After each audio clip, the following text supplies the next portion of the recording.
రాష్ట్రంలో జనసేన పార్టీ ప్రభంజనాన్ని ప్రకాశం జిల్లా గిద్దలూరు నియోజకవర్గం నుంచే ప్రారంభిద్దామని పలువురు కాపు నేతలు పేర్కొన్నారు.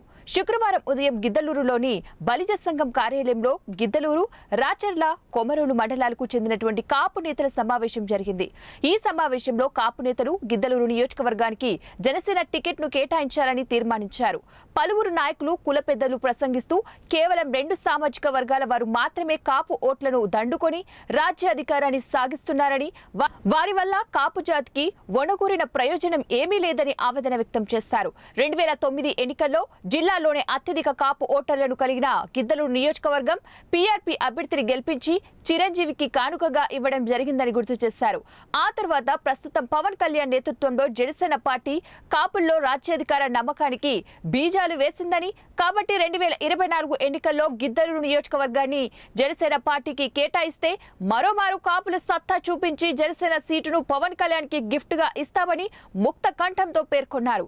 బలిజ సంఘం అధ్యక్షులు యగటీల రంగసుబ్బయ్య అధ్యక్షతన జరిగిన ఈ సమావేశంలో మాజీ అధ్యక్షులు ఆసుల శ్రీనివాసులు, దత్తు బాలీశ్వరయ్య, కంబం బలిజ సంఘం అధ్యక్షులు కాసుల పాండు, రాచర్ల జనసేన పార్టీ అధ్యక్షులు పుట్ట బాలకృష్ణ, గిద్దలూరు మున్సిపల్ కార్పొరేషన్ మాజీ చైర్మన్ యోగానంద్ తదితరులు పాల్గొన్నారు.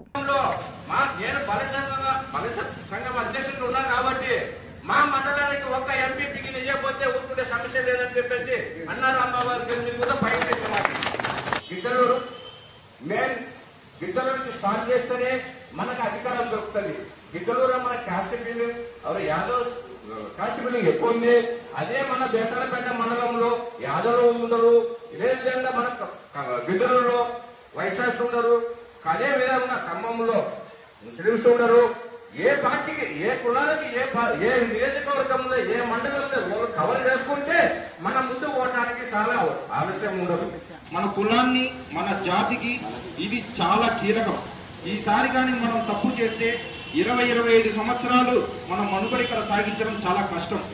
అందరూ ఆలోచించాలి, అందరం యూనిటీగా ఉండాలి, జనసేనకు సీటు కేటాయించాలి అని బలంగా గలమెత్తాలి. అధిష్టానం ఈ సీట్ని జనసేనకు కానీ కేటాయిస్తే మనం ఈ సీట్ని ఉమ్మడి కూటమి గిఫ్ట్ గా ఇవ్వచ్చు. ఇవాళ